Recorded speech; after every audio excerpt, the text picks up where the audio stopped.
Good evening, friends. I'm Pooja Gandhi from Kirin Advisors. Welcome you all for the virtual IPO roadshow of Wise Travel India Limited, also known as WTI CABS. Established in 2009, WTI CABS has evolved in a trailblazer in India's urban mobility sector. With a strategic footprint across major cities, with a diverse service portfolio and a focus on sustainability through electric vehicles, the company earned international acclaim in 2023. WTI Caps marked its global presence with a successful debut in Dubai, highlighting its commitment to innovation and customer service in the pursuit of a greener future for urban mobility. Joining us today, Mr. Ashok Vashisht, founder and CEO. Welcome, sir. Namaskar Mr. everyone. Thank you for joining. Mr. Sameep Mittal, CFO. Hi everyone, good afternoon. Mr. Abhinav Gupta, President, Capital Markets. Welcome, sir. Now I'll be showing a short AV about the Hi company. everyone. Hi. Thank you. Thanks for.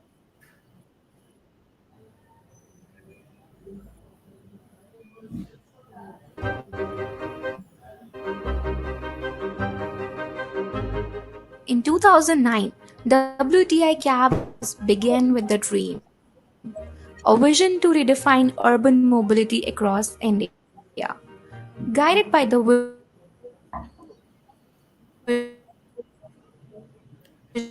visionary leadership of founder and Group CEO, WTI began its transformative journey.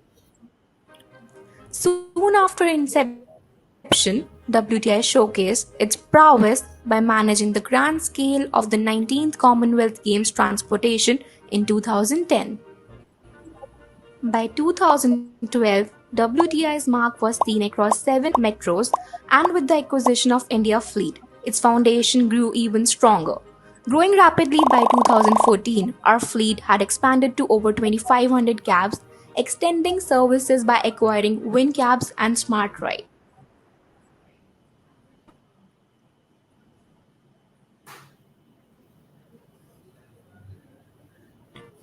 Global recognition followed, Dubai to partnering for a grand event in Singapore, embracing the electric vehicles at its core.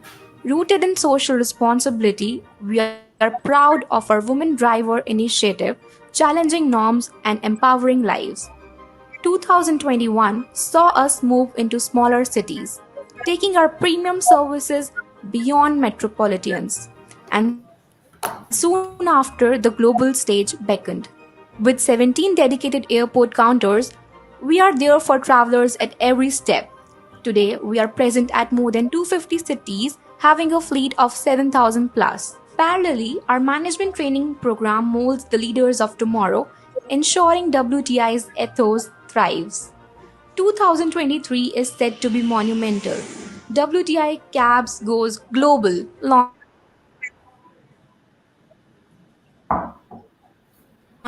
in the vibrant WTI Cabs now cruises through Dubai's elite lanes. Join us as we redefine transportation in the city of gold. WTI Cabs, a journey for everyone.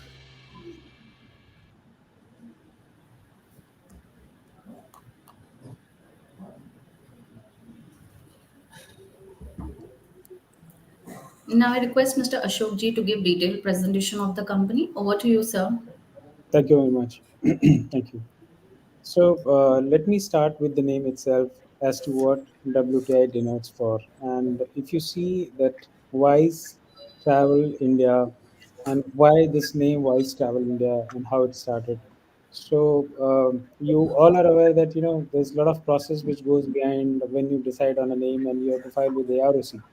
So we were wondering as to what has to be the name. We were figuring out World Travel Services, World Mobility Services, and one of the names we suggested was Wise Travel India, and that's what got selected. So मन चाह ना हो और ईश्वर का चाह वो हमेशा अच्छा होता है. So thank God that this name we got because of His grace.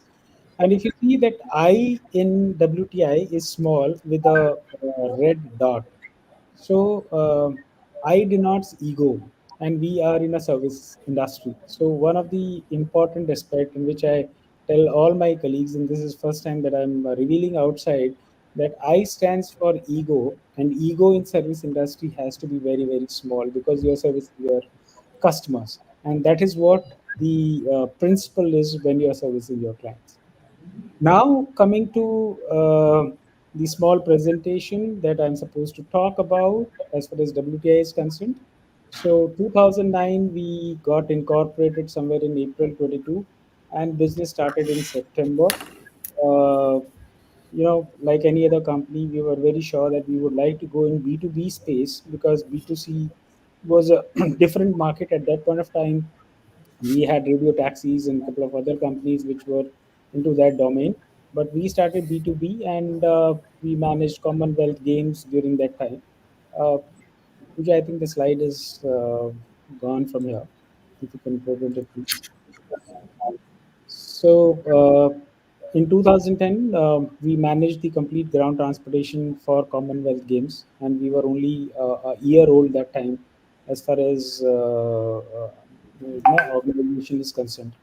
The scale was very large, where we are talking about 2,200 vehicles and around 4,400 drivers, uh, ensuring the safe transportation of all the athletes and their teams, the high powered delegates from all the nationalities. So I think that gave us some confidence that yes, we'll be able to make it large. And in 2011, 12, so that's the story. In 2009, we started. 2010, we managed the Commonwealth Games. In 2012 and 14, we acquired two companies. One was a radio taxi company, which was WinCab. The second was uh, India Fleet. Those were small organizations, but we were able to get traction in the market. And by 2014, we had a fleet of around 2,500 cars. In 2015, we started the employer transportation business. Initially, when we started, we were only doing the car rental, and car rental means airport transfer or a car at disposal or car at intercity. When we talk about employer transportation, it was primarily managed by the complete unorganized market. But in 2050, we stepped in, and there were some other players also. And we were able to revolutionize that in a certain way where large corporations started coming to us. And not only that, we also started something called managed services in transportation. So when we say managed services, what it means is we will manage the complete mobility solutions of a large corporation. So be it their car rental business, be it their employee transportation, any expertise that they need in leasing, any bespoke travel solutions that are required to be made for them, or IT product that is required, we made bespoke solutions for the corporate and manage the complete mobility. In 2018, WTI was the first company to induct electric vehicles, though it was ahead of its time. We inducted a couple of, I think, close to some 30, 35 vehicles at that point of time, which were electric vehicles from Tata, and applied in Delhi and Pune. Subsequently, these fleets were added to other stations also. So our responsibility was whatever that we do, we have to ensure that the society has to be taken into consideration.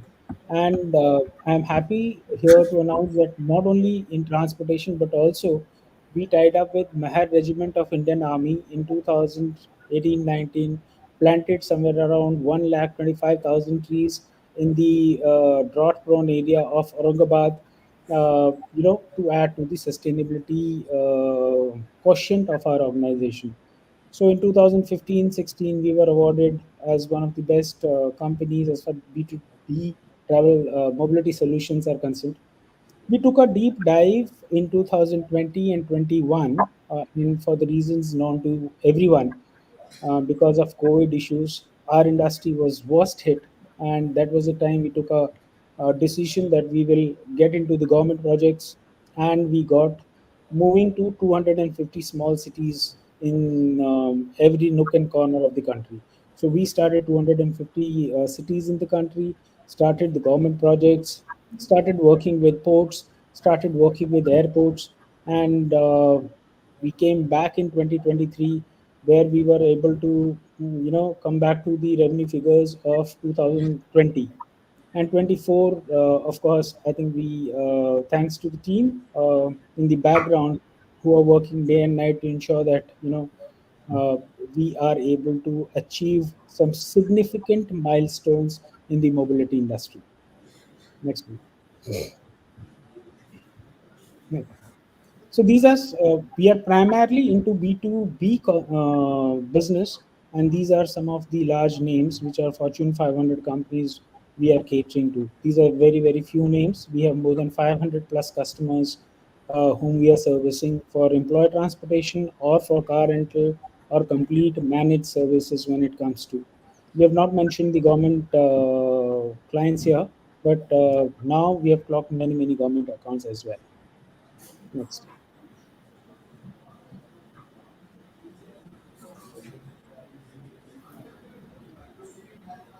These are some various awards that we got during the course of our journey. Uh, and apart from the awards, I'd like to mention here one thing, that we are a well insured company when it comes to various insurances that we have taken, whether it is cyber crime, third party insurance. So we indemnify our clients to such an extent that if tomorrow anything happens, they are taken care of. And these are very high value insurances that we have taken for our clients to ensure that they are indemnified from any kind of losses. Puja, next.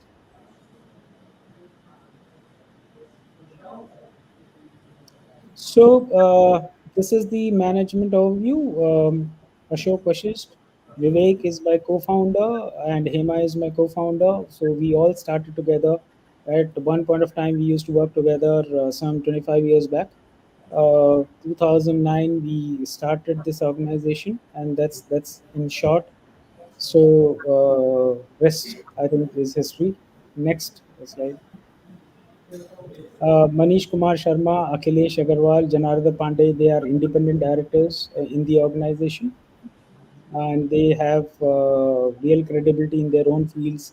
For example, Janardhan Pandey runs a quite big advertising agency in its space. Akhilesh Agarwal is into financial services and commodity services. Then we have next slide. Pooja. We have Meenakshi Mahajan, who is one of the person who takes care of some of the largest events and conferences which happens in India. Sameep is our CFO, a very young chartered accountant, and has been with the organization since the inception of the organization, and is taking care of the complete finance function as well as accounting. Shivani is a company secretary and looks after our complete compliances, etc., with regard to ROC and all the compliances which are required as of now. Next. On the management side, we have PN Subramaniam. He is a person with 30 plus years of experience. Was the CEO with a company called Oryx. Has been into this space since many years. So a lot of experience that he comes with. Manoj Gaur, who is looking after the complete employee transportation business across the country. Sujay is looking after the complete managed services, and they come with a lot of experience in the field.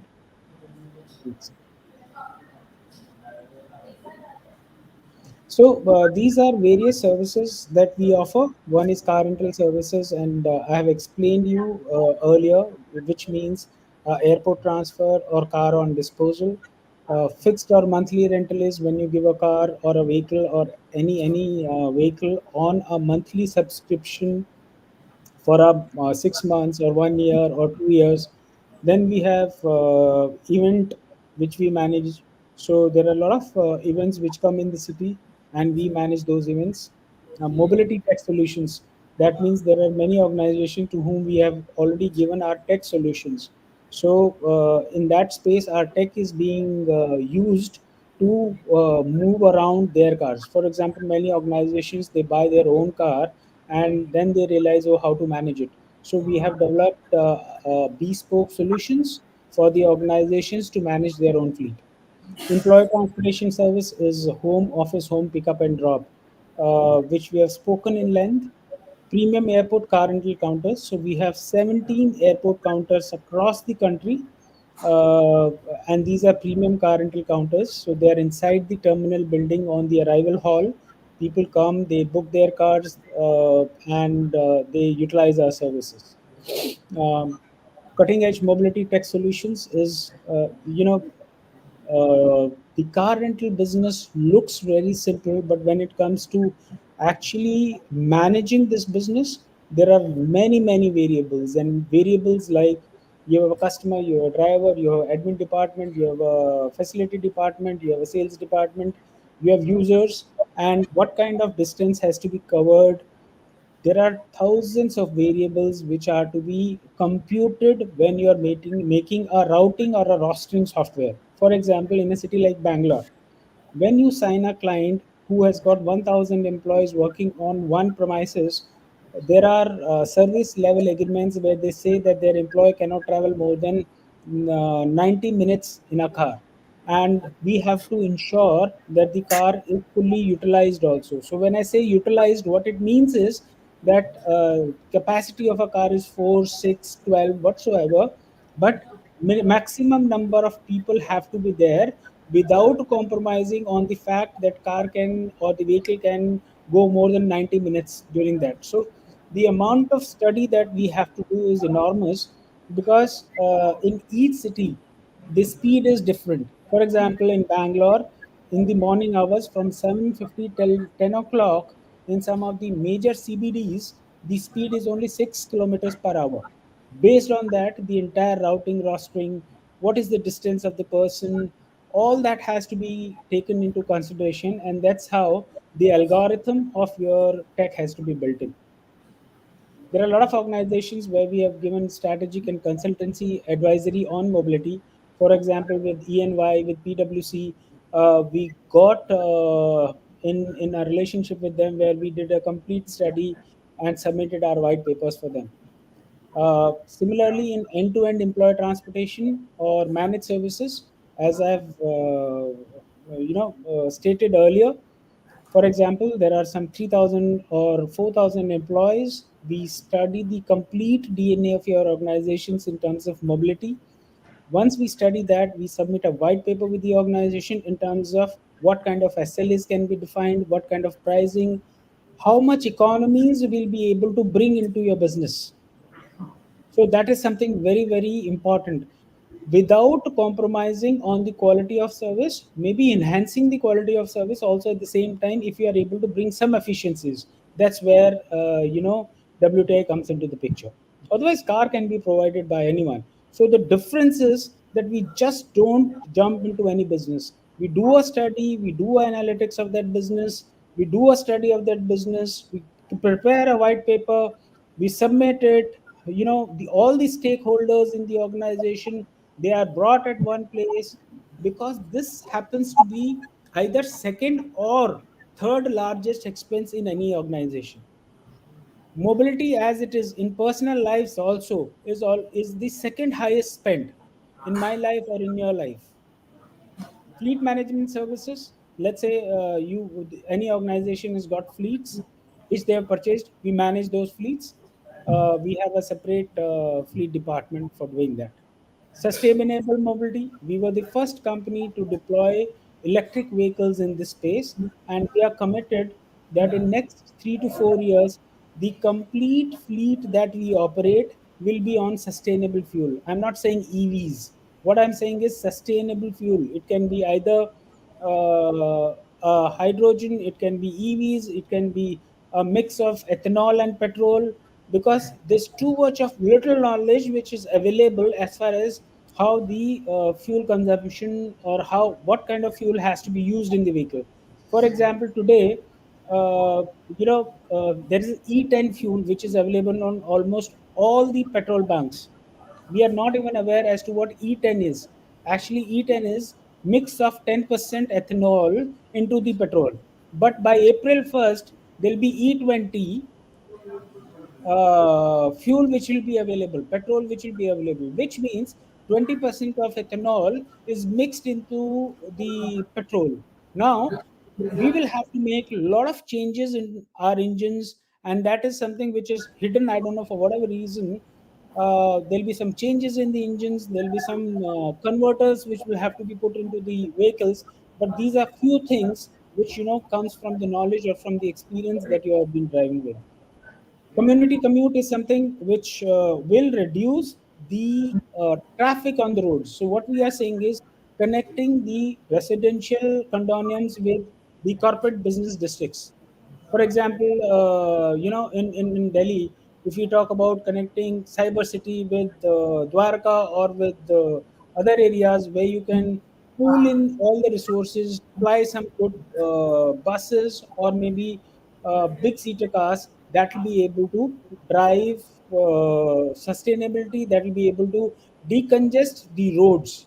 And that's what we had been trying. We have tried with couple of these builders who have made these facilities. So maybe it is time to, I think, Hyderabad, we are trying with GMR, we are trying with Bagmane in Bangalore, we are trying with DLF here in Delhi. So if it works out, I think it will be a win-win situation for everyone. Next. So this is about our pan India presence, the number of airport counters that we have. We are in relationship with Airport Authority of India, with GMR, with Adani, with Gail, which is Gail Bangalore Airport. So we are the largest company to have presence on the airports with 17 airport counters. Next.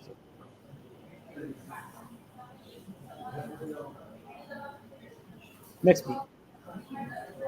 So, as I've already mentioned, that we have inducted hybrid EV vehicles into our fleet, and we are committed in next couple of years, that is 3 years time.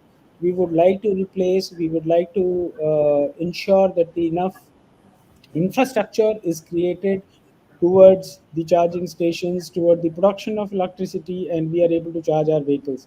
So EVs we have started inducting. The situation is better than what it was in 2018, and I see a better situation in coming days because the range, anyways, of the vehicles will be going up, and we are on the IC engines as of now. We are inducting only hybrid vehicles so that the pollution is minimum when it comes to talking about your sustainability targets. Next. So these are some breakups, and possibly around 30% of our business come from the top 10 clients. Rest all, we have more than 500 clients which are giving us business, but this is getting better and better. The configuration of revenue is almost equal in all the pockets of the country, and there is a good mix of business. So if I talk about employee transportation, gives us around 30%. My car rental gives us around 25%. Managed services gives us around 30%, and the balance 15 comes from our projects and from government business. Next.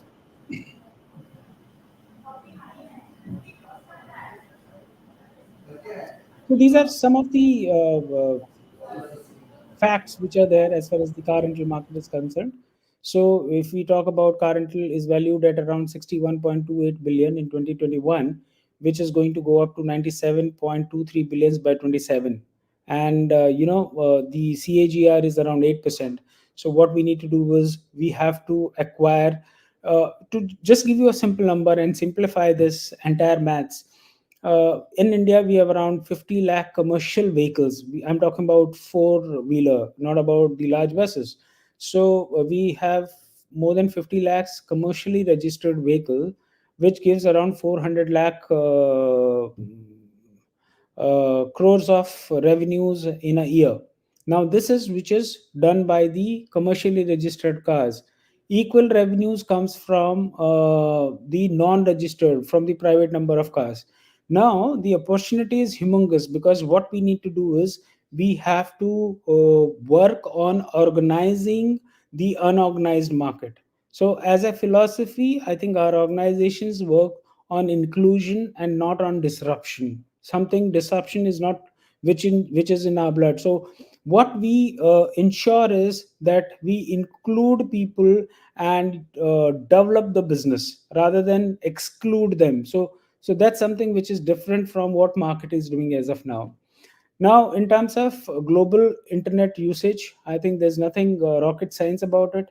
The way internet usage has gone up, more than 110 crore people are using mobile phones. So we can understand the amount of usage of mobility which will come through these platforms. Digital economy, we all are aware. Strategic pricing in multi city operations. So here we are talking about not only on the digital side, but what we are saying is, let's say from Bombay to Pune, or from from Bangalore to Mysore or Madurai, we would like to start one way transfers. Today the situation is different. Every time a person takes a car and goes to a city, he will have to pay for return also. But moment the number goes up, the economies we get, the traction you get, and we will be able to work on one way rentals. uh, then we are talking about technological advancement, transportation evolution, and job creation. I think this is one of the industry which is the largest job provider, because whether you talk about any mobility in personal ground transportation space or goods transportation space, it's one of the biggest industry in terms of providing job opportunities. So here also, I think the more we are able to grow, there's more opportunity in terms of job creation. We'll be moving towards, I think we have started our operations in Dubai, and we are getting fantastic traction in that market. Saudi, as it is growing at a very large pace. So our interest would be that Dubai has to be our regional base, whereby we are able to take care of the entire GCC countries in the times to come, maybe a year or so, because the size of market is humongous. The amount of technology that we use here in our business, it is not used anywhere else. You talk about any developed or underdeveloped country, the kind of digital payment mechanisms that we have in this country, we don't have anywhere else. I think we are very innovative in terms of how we produce solutions for our customers, and similarly that's what we are going to do in our global services as well. We would like to offer all mobility services under one head. So you need a self drive, you need a chauffeur drive, you need a passenger transport, and possibly the last mile connectivity from metro stations, which is a big challenge in all these cities, is something which we would like to address. Next, Pooja. So I think these are some of the statistics which we are talking about. World's second largest road network, and the way network is growing up. I don't know how many of you must have used the Delhi Bombay highway. What a world class facility it has been created. I have driven on that road, and I understand, because uh, from Delhi to Bombay, it will take 12 hours drive. And in between, you have cities like Baroda, you have Alwar, you have many other cities. And the beauty is that the creation has happened without disturbing the wildlife, the forest, anything. So I think we should be proud of that fact. And this will certainly ensure that this self drive business grows. Till now we have tried that in the past. We did the self drive business also in the past, but things were different. But in last 4 5 6 years, the way infrastructure has moved, especially for the intercity travel, people will certainly go for self drive cars. uh, these are now sciences when we talk about robust growth because of smartphones, adoption of internet, accessibility, etc., etc. growth of drivers, increasing smartphones, penetration, high speed internet availability. One of the things again, on the internet or on the mobile, we are the cheapest in the world. So I think on this wave, the transportation or the mobility has to ride. And as far as this challenge is concerned, fine, challenges will always remain, because all these services has to be required. The day wheel was introduced or wheel was discovered, since that day the wheel has not stopped.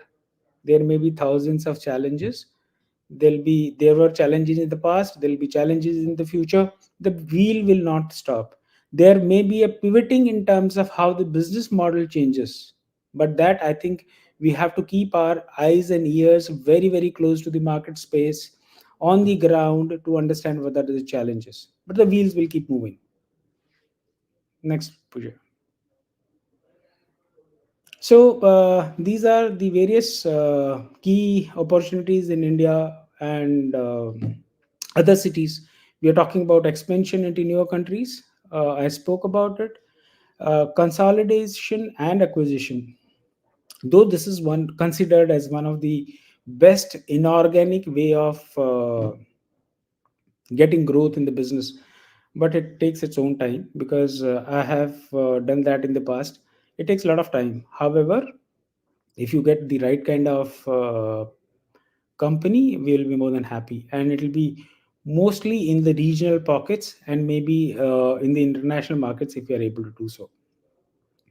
Customer loyalty membership programs, of course we are working on it, and this is highly tech driven. So when we introduce, it has to be the world class in terms of how much they use, and this will be primarily to drive our B2C, and we will be very niche player in the B2C market when we start introducing ourselves. Only airport transfers and intercity, with loyalty and with the customer service of the top notch. Expansion into regional and other niche markets. So, of course, we spoke about it, offering the website, app, call center services. So one of the things, and possibly it is important to mention here, that we would like to launch a service which is for very specially abled people. Today, across the country, there is no one company who is able to provide cars for specially able people.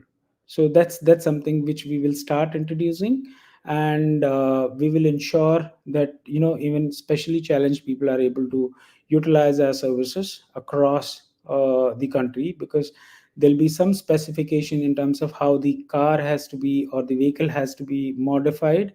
And we have started talking to a couple of manufacturers, but this is something which is very close to my heart, and we will certainly introduce this service in the car rental segment. And especially sometimes, even for employee transportation, when you have such special able people, we'll be extending our services in those areas as well. Next, Pooja. So Sameep, I'll request if you can take through these numbers.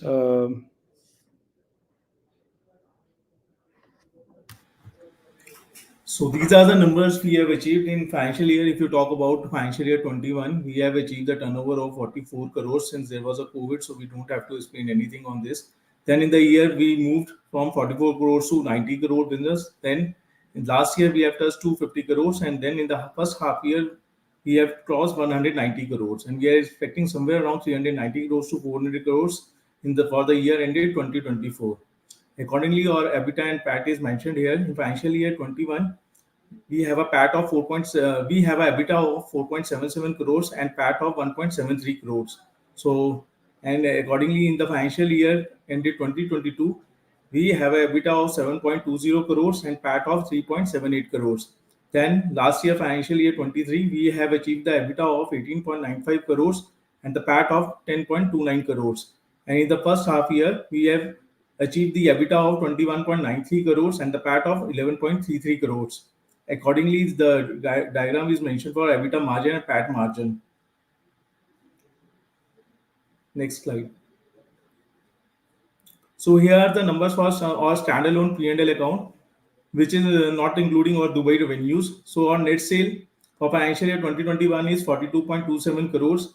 Then in the financial year 22, we have achieved the sale of 88 crores. Then the last year we have achieved the sale of 249 crores. In the first half year, we have achieved the sale of 189.89 crores. Accordingly, our PAT has also been increased from financial year 21 to 24. You can see last in the last half year we have achieved the PAT of 11.33 crores, which is almost 5.96% of our revenues. So these are the balance sheet numbers where we have a reserve of 51.94 crores in the first half year 2024, and our liabilities are 18.30 crores, and then our current liabilities are 64 crores, and our total liabilities are 134 crores. And here we are having an assets. Our fixed assets are 30 crores in the first half year 2024. Then on total current assets are 94.49 crores, and accordingly our total assets are 134.28 crores. Next slide.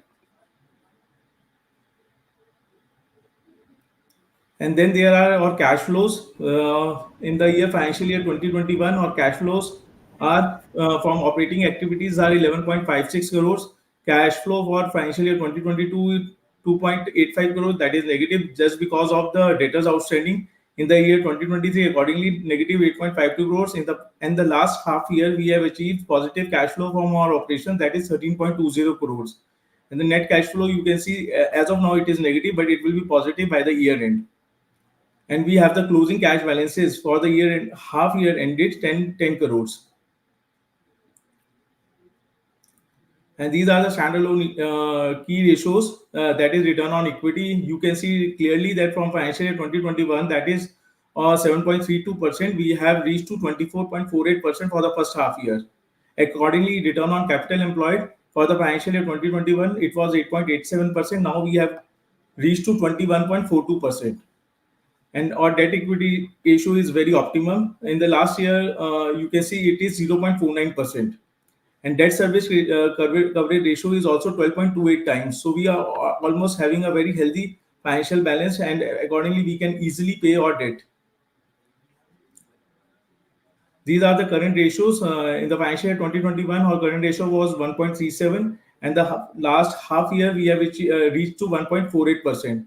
Accordingly, our net capital turnover ratio for the financial year 2021 it was 1.79, and we have reached to a significant level of 4.1%.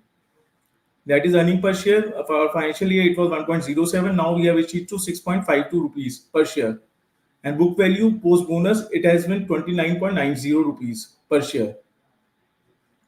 These are the consolidated numbers. Likewise, for the financial year, it was 44 crores. Now we have reached to 190 crores. Accordingly, our EBITDA has also increased from 4.80 crores to 21.96 crores, and PAT level has been increased from 1.78 crores to 11.36 crores. EBITDA margin, you can see it was 10.90, then it fall down to 8.04. Accordingly, another fall happened due to COVID, 7.59. Now we have increased to 11.55 crores for the first half year. Accordingly, our PAT percentage has also been increased from 4% to 5.98%. These are the consolidated numbers. We have crossed, in the last half year, we have reached to 190 crores, and our PAT margin is 6%.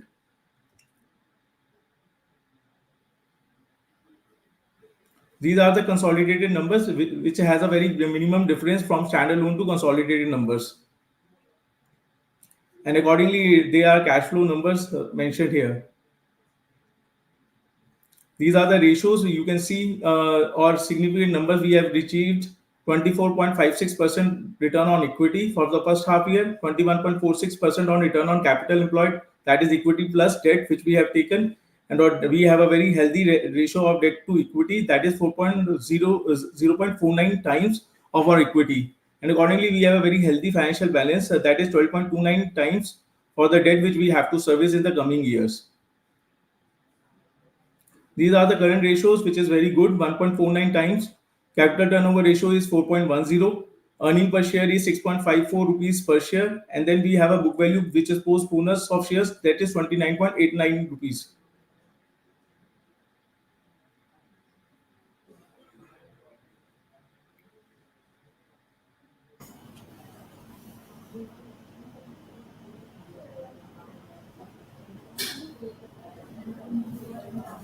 Sir, mute. Thank you for the presentation. Now request Abhinav ji to please help us with the IPO details.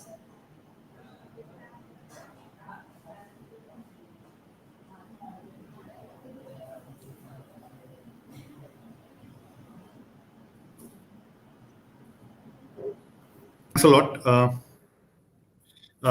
Yeah, so I'll give you a very brief on the issue highlights.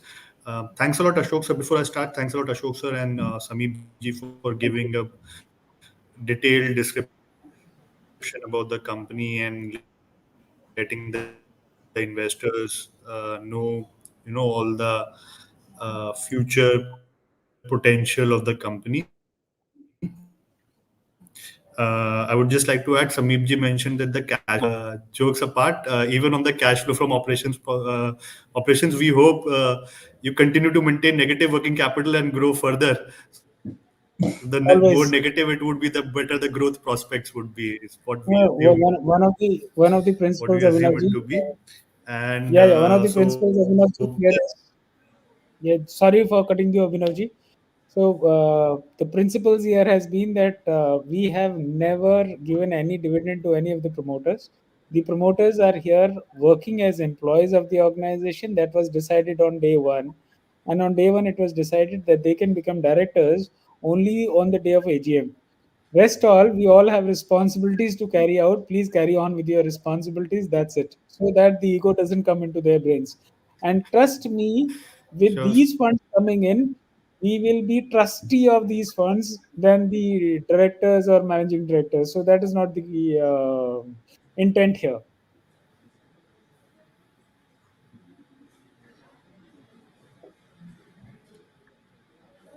Great, sir. So, just for the benefit of investor community, I think all the issue highlights are there on the screen. Saying that the entire fund is to be utilized for the growth of the company, and we have very high prospects over there. The issue band is expected is currently 140 to 147. The lot size is 1,000. Anchor allotment, anchor bidding is in ninth. Issue opens from 12th and closes on 14th. The anchor portion distributed across multiple categories. And one good point I would again like to highlight that Ashok sir insisted on this issue that we maintain an employee quota. So that's why you see an employee quota specifically being assigned to this issue. At the highest band of the price band, the market cap is expected to be around 350 crores. Promoter would continue to hold around 69 to 70% of the company post issue, and rest of the highlights are available on your screen. Next slide, please.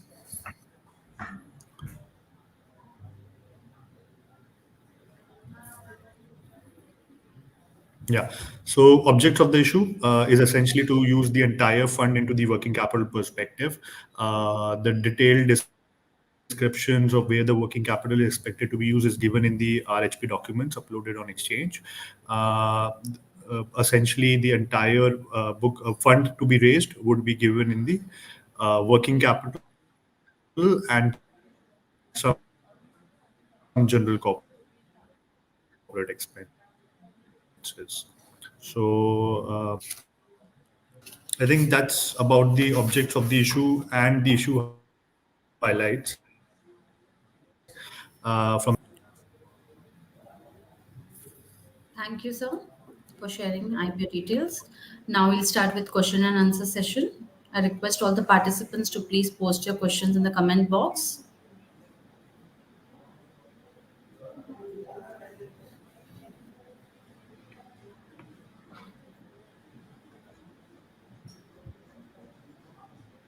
First question is from Mr. Keshav. How do you compare yourself to Shri OSFM, the current listed company on NSE? So I don't know because you have to see the size of the organization before comparing. Uh, we are pan India and a global organization. The size is pretty humongous. We are on a run rate of around 400 plus crores, having our car rental, employee transportation, managed services, government. The revenues are well spread out. If you look at the management bandwidth, the processes are at place. So there's a lot of difference in terms of our corporate governance, the way business is carried out, the way the kind of people who are managing this business. Uh, we are in the business since last 13 14 years. We grew to a size of 800 900 people as of now, 17 airport counters. So gone global. I think you'll have to decide how to compare. So difficult for me to say anything. Nicely answered, sir. Next, move on to next. Yeah, move on to next question from Pratik Chadha. How scalable is the business model? What is the target fleet size in 5 years from now? So, sir, just to give a perspective, during the presentation also I mentioned that there are some 50 lakh commercially registered car. Out of this, some 7 lakh cars are with these aggregators. Balance are still holded by various people, and around same numbers are doing commercial activity as a private vehicles.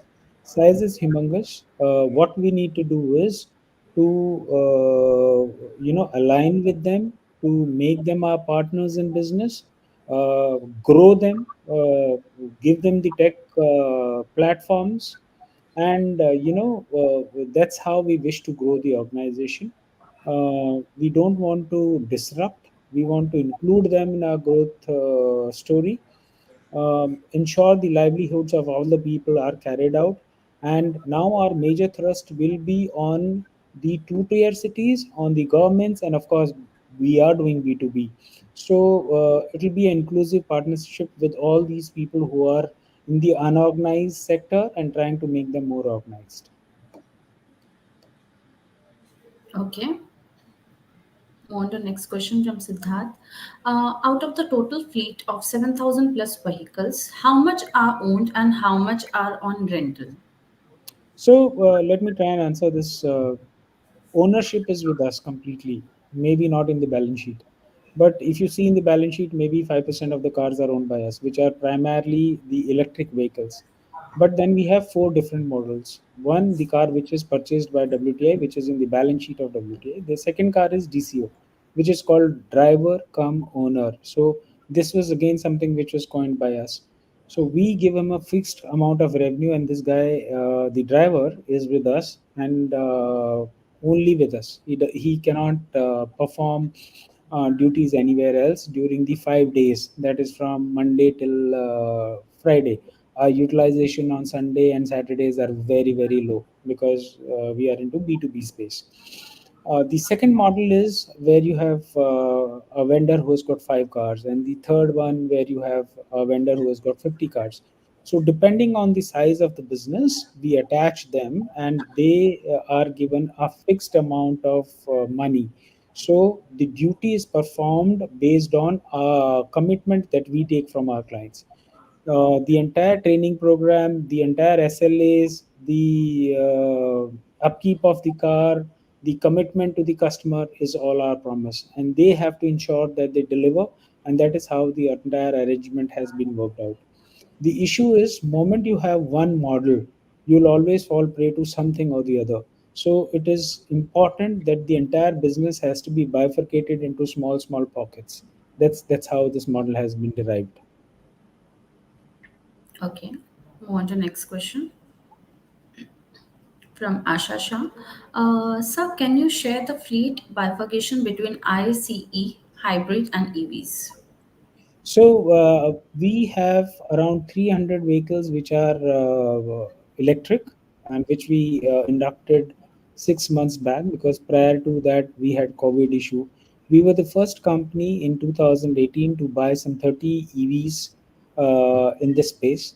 Now our target is that we will be only working on hybrid and IC. In next 3 years, we will try and change all our IC engines into sustainable fuel.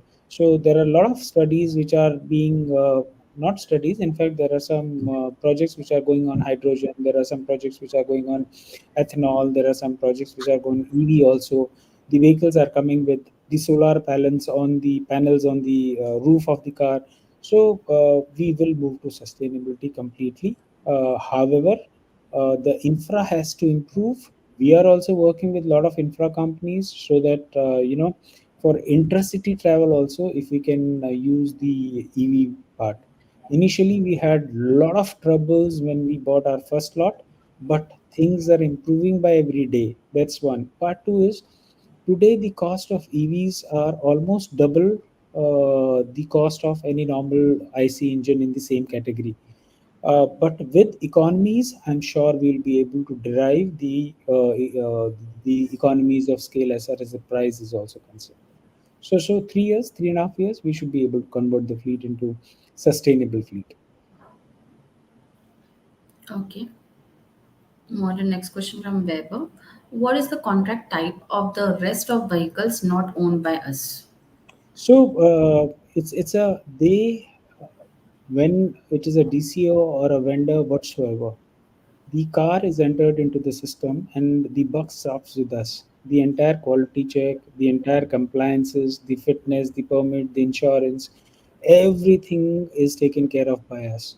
Their driver training programs, which happens on every Saturday and Sunday, which is a continuous process across the country, is done by us. It is only from the scalability point of view or from the IR point of view that we have bifurcated this into four segments.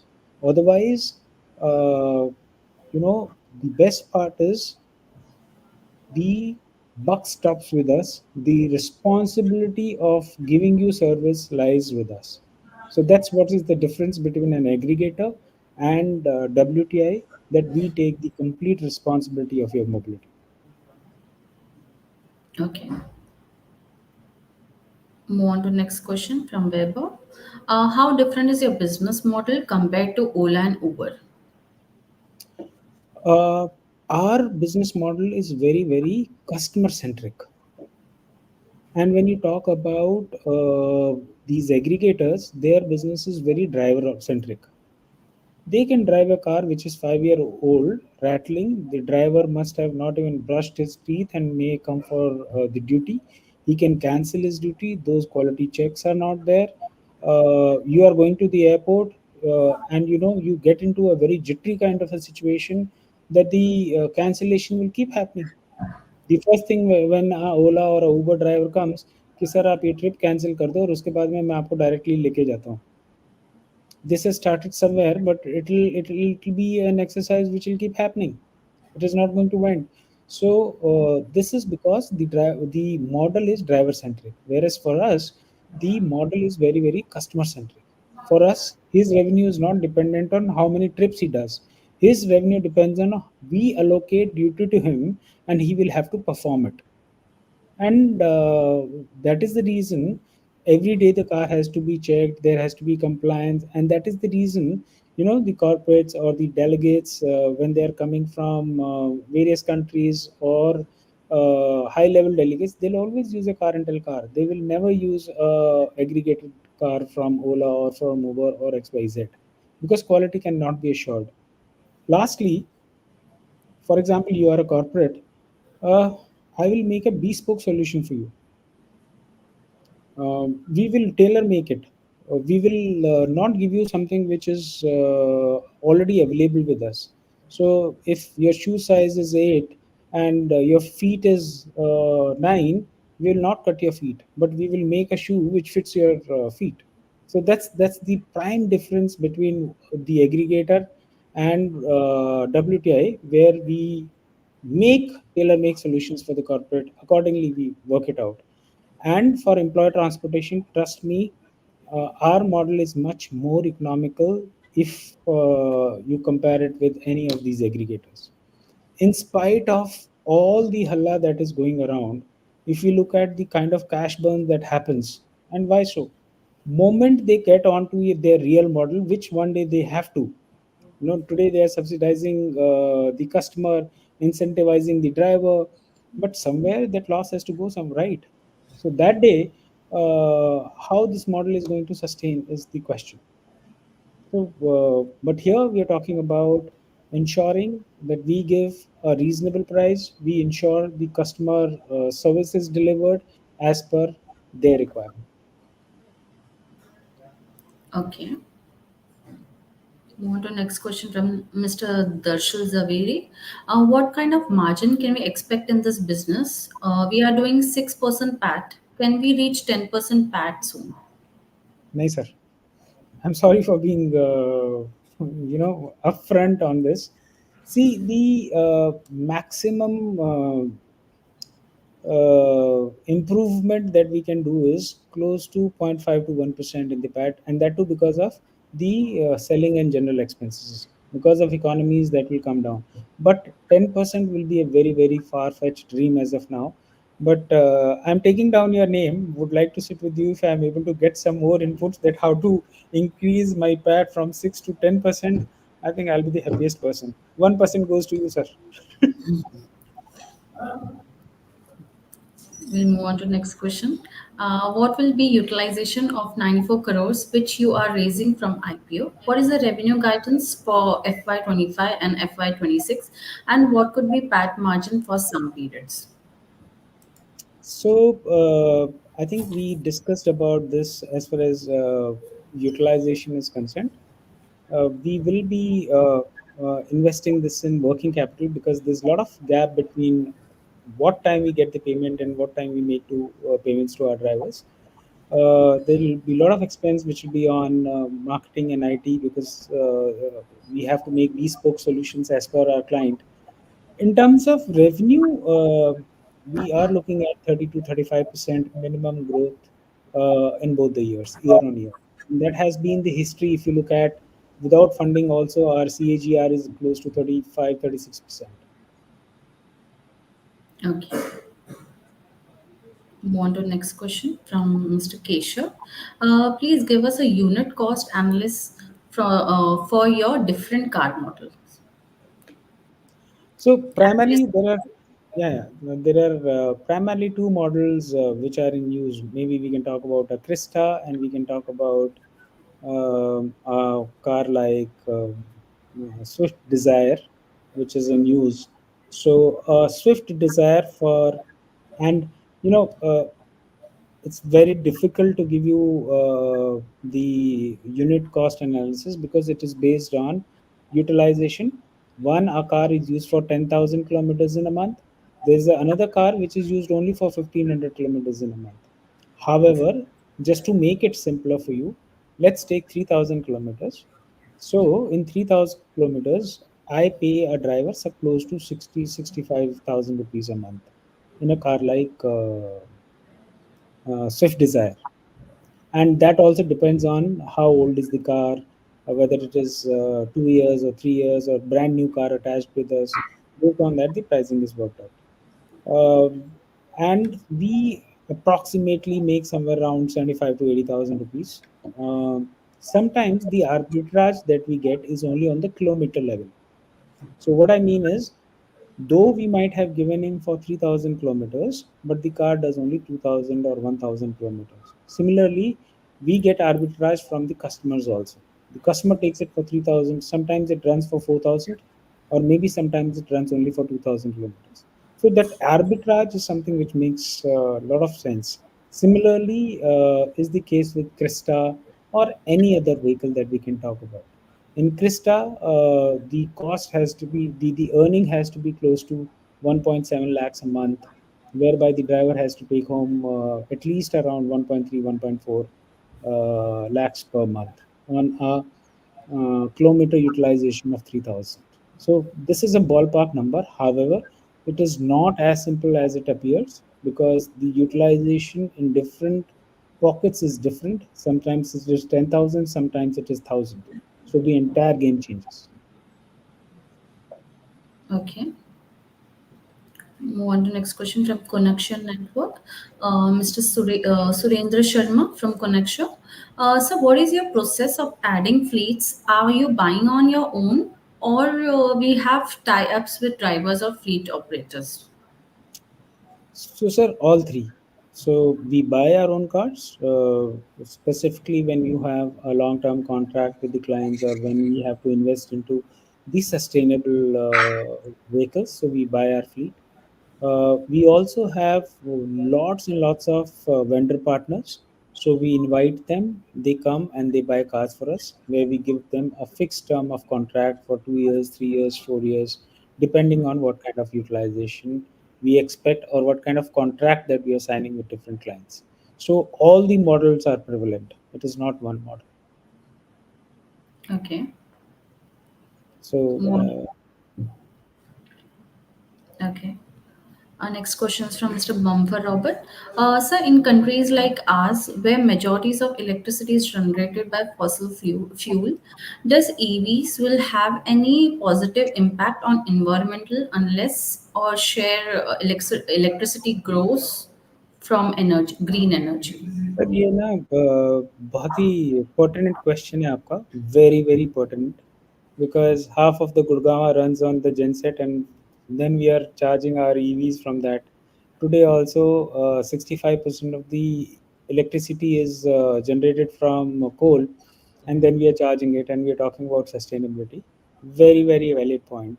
But I think we are talking about the future. We are talking about getting into an habit. So when we say we are getting into a habit, there is lots and lots which is being done on clean energy production. So if you go to Rajasthan, if you go to Chennai, Tamil Nadu, if you go to Gujarat, if you go to all these places, the amount of work that is happening on the windmills and on the solar generation, electricity generation, I think it is fabulous. It is just a matter of time that in next couple of years, we will see that this margin has come down to 40 60. 60 must be clean and 40 must be fossil fuel. Also, going a step forward, in my own hub and in my own house, there is something called which is net metering. So we produce our own electricity, give it to the grid, and whatever that we consume, there's a plus and minus, and that's how we pay to the grid in terms of usage of electricity. So our plan is in Bangalore, in Delhi, in Pune, we are putting our own. We're taking a large space, putting our own solar panels, because here the space has to be taken at least for 10 years, and we will be producing our own electricity for our vehicles. Now this will be very very sustainable. There is a capital expenditure which is happening at the beginning, but for next 15 years, I think the cost of electricity which I'll be using will be much much lower than what I'm getting from the grid, and that is the true sustainability. Otherwise, your question is absolutely pertinent. It is not making sense. It is only a talking point if we are not living up to what we are saying. Okay. Move on to next question from Cogent Invest. How easy is to scale your business from 7,000 fleet to the 1 lakh fleet or your target fleet growth? So the process has to be in place, the people has to be in place, these people and process, if these two things happen, rest, whether we talk about 100,000 fleet or 400,000 fleet, I think all is a matter of numbers. One of the companies which I have a lot of respect for is a company called Enterprise, which is an international brand, still a privately owned organization in US. The way they developed is phenomenal, and it is only because of the people and the process. And our whole effort during the next financial year is to just stitch wherever we were not able to ensure the people and processes are in place. Our only or my only work will be to get the right people at the right place, and then ensure the process is followed. Then it is only a matter of multiplication. Okay. Move on to So next question. yeah. Yeah, you would like to add on? Yeah, what will be capex that you are planning for charging points and mention Next cities? question from Mr. Bumper Robert. What will be capex that you are planning for the charging point in mentioned cities? The cost of producing 1 kVA is close to around 40 to 50,000 plus. So in totality, it will be 100,000 rupees per kVA that we have to produce. In that respect, I think it will be close to in the three locations that we are talking about, maybe some 5 crores, etc., etc., plus or minus some 10%.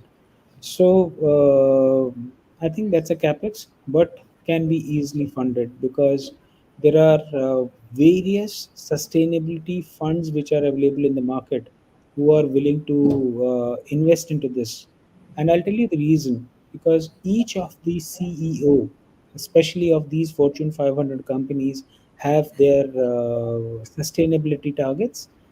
If we are able to pull off what I'm saying, and if we are able to have the right connects with the government, I think we will be sustainable in the true sense. But yes, it will be a capex as well as debt for a long term that we intend to have.